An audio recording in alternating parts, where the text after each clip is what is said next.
Adolescence is a 4-episode series with Stephen Graham at the helm, and it is phenomenal. There is new rigs that they've had, and the selling point of this series is each episode is a single take, and I believe it actually is a single take. It's not like 1917 where there's very smart cuts in between. Each episode is an hour long of just pure footage, and how they achieved this was really smart rigging, different driving sets, and specialized drones which they have to carefully do in between shots. Even though there's not shots, there's one shot, they just keep the camera rolling and have to attach it before going. And there's 2 specialized cameramen who just had to switch between themselves each time. So it was a massive undertaking, and I believe it was filmed in a single week, but it was rehearsed obviously 4 months. So an absolutely incredible show, and I'm going to explain what happens in each episode, and then I'm going to give my overview and rating of this series. So let's go. It starts on D.I. Bascom and D.S. Frank, 2 officers who we have absolutely no idea about. We then follow it round to the break-in of the Miller's household, where everyone is terrified, and the camera's very ambiguous to this point, and you don't really know what's going on until they disclose the fact that they are searching for Jamie Miller, the boy that has just pissed himself as the break-in commenced. And over quite a long time span, we follow Jamie being held in prison, being questioned, and him just being scared shitless basically at the station. And by this point you have no idea if he has or hasn't done what they accuse him of, which is murder of a little girl called Katie. We then see the transition of Jamie going to the police station. Now, because this entire thing is shot in a one shot, as all of them are, it takes a while, and it's so just realistic and cool. And it focuses in at certain points, and when he's at the station, it's so focused on Jamie. You hear the sounds and things that he's hearing, and he's kind of not focusing on some of the questions that the officers are asking him as he's like being checked in. We then get a little bit more context on the officers and the things that are going on around them. We also get the family coming in and their reactions to this, and them waiting and seeing what's happening. We then get introduced to the lawyer, Paul Barlow, and he is terribly realistic as this lawyer. Like his calm demeanor and the sort of point blank way of talking, and the fact that he's taking on this case, which Jamie earlier on had said he had agreed to getting a solicitor, and that's what he's there for. We then get to a medical examination where they have to take bloods, fingerprints, and then do a search. This scene is harrowing to watch, especially in the fact of the transitions in this scene. At first you get the bloods, and it kind of focuses between both father and son, and then you go to the fingerprints, and that takes ages, but it's supposed to. It's like exactly how it would be, and you go through each finger, and you go to the thing of he doesn't know what the ring finger is, and then you go to the strip search, which is horrendous in the fact that the kid's only 14 or 13, can't remember, I've just watched it, Jesus Christ. And you just see Stephen Graham's Mr. Miller's reaction to his son being strip searched, and you kind of don't feel a lot towards it until you get the next words. And also Stephen Graham's eyes, his acting is incredible. His eyes are you can visualize exactly what he's seeing, because his eyes are following each of the men as they're doing the strip search on his son, and his kid's naked. And it's even worse when they say the word, lift his penis up so there's no scrotal damage. It's like, that's awful to hear, especially when it's a bloody child. And then we get to the large part of the episode, which is the final interrogation scene with the DI and DS. Yeah, this entire interview, he kind of butters Jamie up throughout the entire interview, because he already has that CCTV footage at the start of it. But he kind of just tries working his way in and out, seeing what he can and can't say, and then dropping that bomb. Because the lawyer said you can very easily just say no comment, and it seems to be like they don't really have any evidence against them, and then he drops the CCTV footage of Jamie actually committing the act and stabbing Katie. And the episode ends with Stephen Graham going, "What the fuck?" and like him kind of retracting from his son and then embracing him. Episode 2 happens on day 3, so this is 3 days after the arrest. It takes place at Jamie's school, in which there's very many like flowers and things put out for Katie and her death, and there's loads of signs around. And here we follow D.I. Bascom and D.S. Frank around the school, led by Mrs. Ferrymore. And that teacher, she annoyed me because she was so realistic and she just seemed so dim-witted. She actually just annoyed me when I was watching it. I was like, come on, love. Just be a little bit more, honestly, help these people. And they go around, and this school it's a shithole.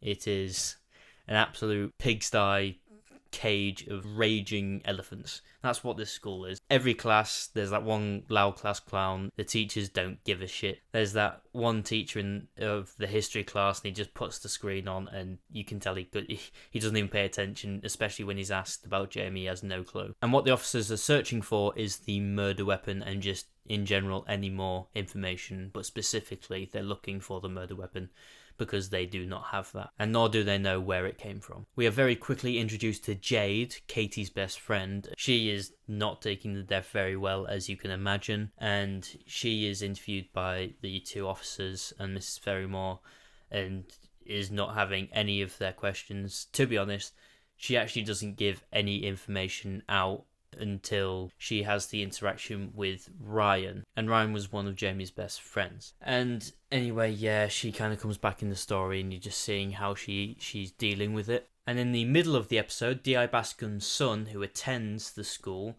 informs him about the entire emoji culture and all the meanings of the different emojis, which then helps D.I. Bascom understand the fact that Katie had been cyberbullying Jamie to a certain extent, which helps him figure out more of a motive, and I believe that's the motive he kind of got from that. D.I. Bascom then tries to go for a second conversation with Ryan. The first one took place after he had the altercation with Jade, and Ryan immediately legs it out the window, and there is a chase sequence in which D.I. Bascom shows his terrible, terrible speed against this 13-year-old kid. He finally manages to catch him and question him, and the information he gets from him is that it was Ryan's knife that he gave to Jamie, and he only thought that Jamie was going to threaten her, not actually kill her.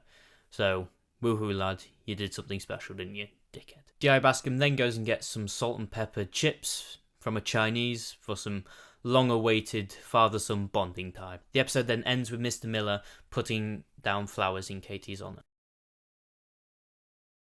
Episode 3 takes place 7 months after the initial arrest, and we're introduced to Briary Aveston, played by Erin Doherty, who is a psychological analyst, I guess, and has had multiple sessions with Jamie in the past, and she's been hired by the courts, I guess, to psychologically analyse him and ask questions about himself and what he feels and his opinions towards things to better understand him. This entire episode takes place in the facility that Jamie is being kept in, and more specifically in the actual questioning room between her and Jamie, and it is tense AF. The majority of her questions involve his feelings towards masculinity, women, his relationships with male figures in his life, his friends, and more specifically his relationship with Katie, and how he sorts of feels about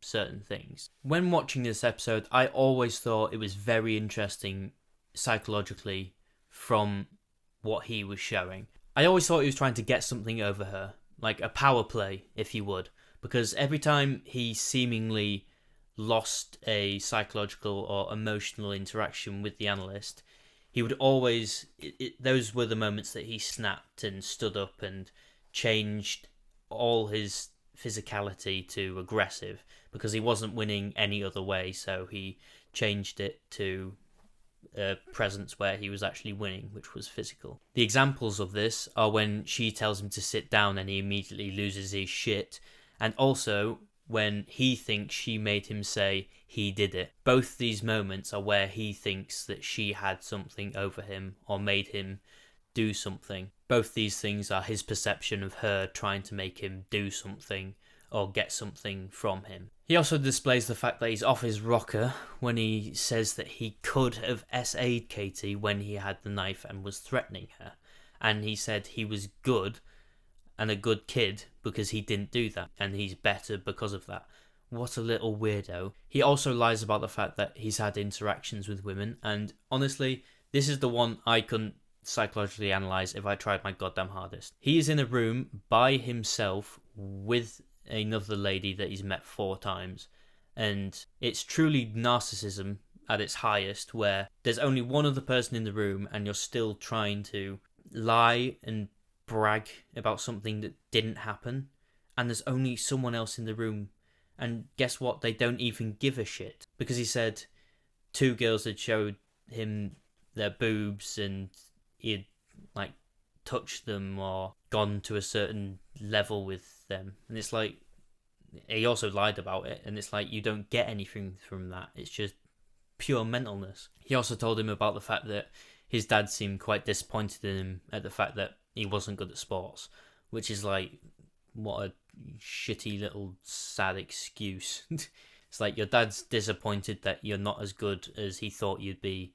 physically. It's like, come on, fucking grow up. If you're good at drawing, be a fucking drawer. Don't fucking live to expectations, you little dickhead. The episode then ends when she announces the fact that this is their final session together, and he goes absolutely ballistic. Something I want to say about it is, I think this unleashing shows how emotionally dependent he seems to be, especially in the fact that his final lines are, "Do you like me?" and it's him trying to reach out and ask her about what she thinks about him. There's a few clues earlier on in their conversations where he kind of is very much a judging match between them. He seems very like dependent on what others think about him, obviously, which is what kind of caused him to do what he did. And overall, it just exposed his validation and need to kind of be liked and wanted and all that shit. And when he leaves, banging on all the windows and just scaring the shit out of everyone, Miss Harrison is left in an absolute state of tears because of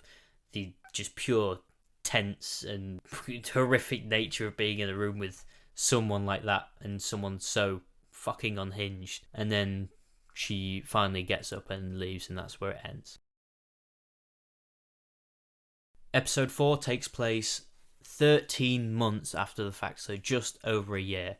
And this episode focuses entirely on the family and how they're coping with everything. And it's Mr. Miller's birthday, his 50th, I believe. It's all good spirits at the start, and Jamie has sent them a card, which he drew himself, and they kind of compliment his drawing. His daughter then alarms him to the fact that there has been spray painting and vandalism of his van, in which nonce has been written on it, spelled ONNSE. I'm unsure if that's the correct way you're supposed to spell it, but I've always done it CE, as an insult, not as a file report, thank you.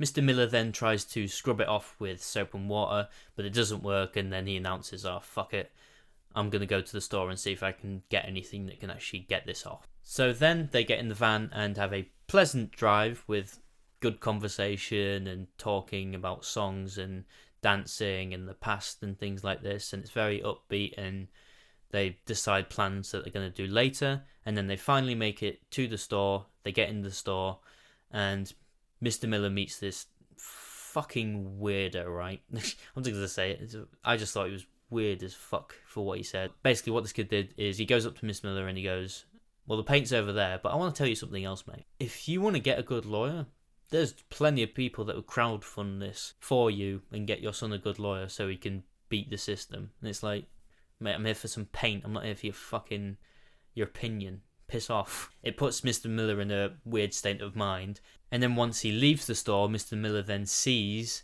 the kids that vandalised his van watching from over the other side of the fence, and he runs at them like a freight train, and he grabs this one kid and he absolutely ragdolls him. Like, he gets him, he chucks him down, tells him to get up while still holding him, then pulls him up and then chucks him down again. And then he throws the bike after they've left and absolutely scares the shit out of these kids. And can't lie, it was funny. Then he walks back, he gets the newly bought paint, and he vandalizes his own van right over the top of the nonce. Fuck painting it. He just throws it, and most of it goes over the window of his own van. It doesn't even hit the nonce bar. It literally goes over NON, and that's it. So SE's on the side. The local store officer then tells him that, are you going to clean that paint up that's gone everywhere? And Mr. Miller calls him a weird twat. I can't lie, I fucking laughed when I heard that, because Stephen Graham insults people so beautifully that I just have to laugh every time he does it. The drive back is terribly tense, and there's almost no talking for like 5 minutes straight, and it's just the reactions. The daughter's crying, and the mum's kind of just looking at him like, oh, Jesus fuck.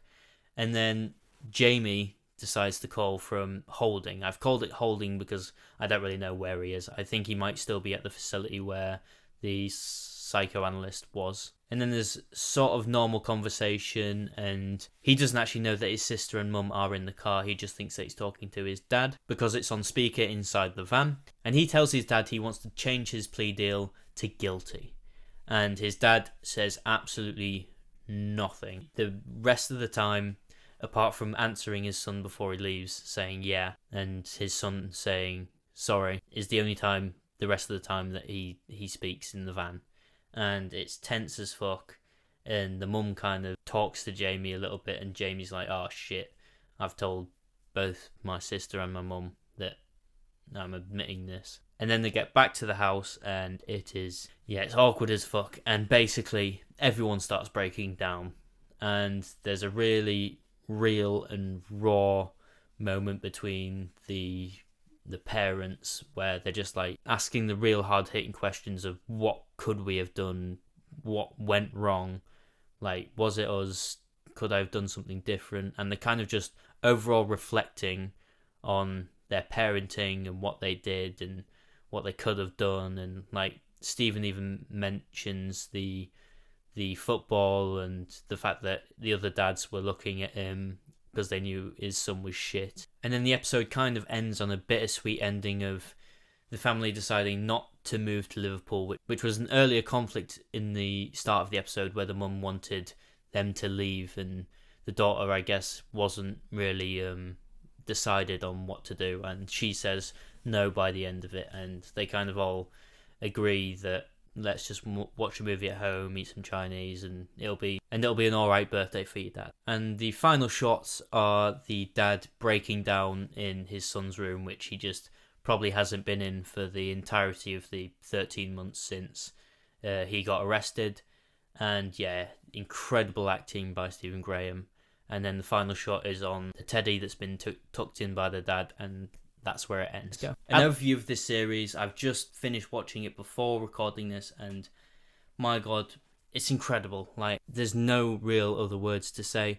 It's so fruitful on the detail and just the underlying messages and themes, and just how much thought was put into like the script and all these things. Like, there's so many options and camera angles you could have gone with, especially in something like this where it's one shot. So much could go wrong. That's another aspect. Like, if you forget your line, you fucked the entirety of the show. There's even a few points where you can, well, I call it, where a few of the actors, you can see them slip minusculely on the lines. Series phenomenal. My favourite episode, 3, because that kid, what's his name? Owen Cooper.